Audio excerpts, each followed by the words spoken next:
YCP touch లో ఉన్నమాట వాస్తవం. అండ్ వాళ్ళు కూడా అగమ్య గోచరంగా ఉన్నది, ఈ పార్టీలో భవిష్యత్తు లేదనేది వాళ్ళకి అర్థమైంది. కాబట్టి ఒక జాతీయ పార్టీలో నరేంద్ర మోడీ గారి నాయకత్వంలో, అమిత్ షా గారు, నడ్డా గారి నాయకత్వంలో పనిచేయాలని వాళ్ళు కూడా ఉత్సాహం చూపిస్తున్నారు.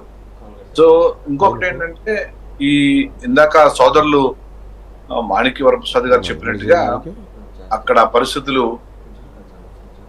పరిస్థితులు అగమ్య గోచరంగా ఉన్నాయి ఆ పార్టీలో. హలో, చెప్పండి. ఆ పార్టీలో పరిస్థితులు అగమ్య గోచరంగా ఉన్నాయి.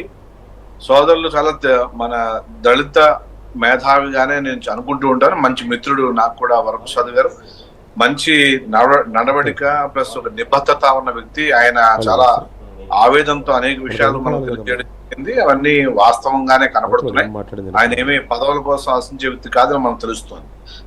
అదే విధంగా అనేక మంది షేర్ చేసుకుంటున్నారు. ఇప్పుడు వైసీపీ నాయకులు చాలా మంది బీజేపీలో నాయకులతో మాట్లాడుతున్నారు. నాతో కూడా కొంతమంది నాయకులు మాట్లాడారు, మాజీ మంత్రులు. వాళ్ళు పరిస్థితి బాగాలేదు ఇక్కడ, ఖచ్చితంగా ఎన్ని రోజులు పవర్ లో ఉన్నాం, సరే ఎందుకు తలకాయ పోవడం ఉద్దేశంతో మాట్లాడలేకపోయాం.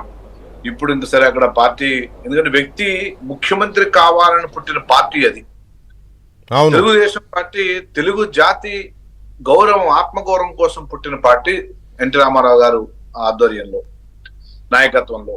సో అంచేత తెలుగుదేశం ఏ విధంగా అయితే ఇబ్బంది పెట్టినప్పటికీ కూడా ఒక రీజనల్ పార్టీగా ఎంత క్రష్ చేసినా సరే అంత ఉధృతంగా మళ్ళీ విజయాన్ని సాధించి ప్రజల మన్నన ఒక నాయకుడు చూరగొని విజయం సాధించి పెట్టారు. ఆ విధమైన పరిస్థితి అక్కడ లేదు. ఒకసారి చూద్దాం, రాజశేఖర రెడ్డి కొడుకు కాబట్టి, వైఎస్ఆర్ కొడుకు కాబట్టి ఒకసారి చూద్దామని మాత్రమే అక్కడ అవకాశం ఇచ్చారు.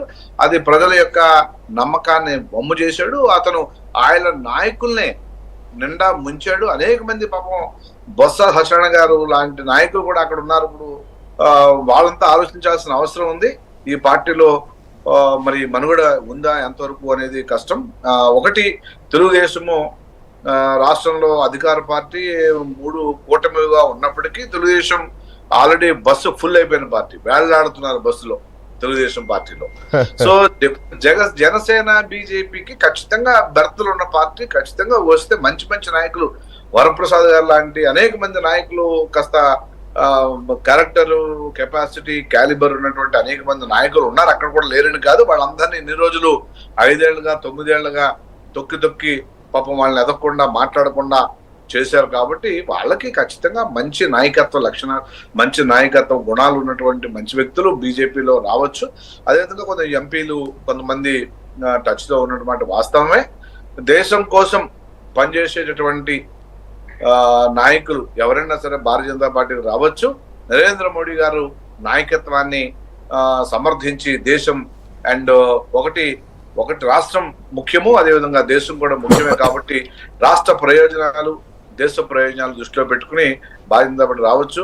ఇలాంటి వైసీపీని మా మిత్రుడు ఒకటితో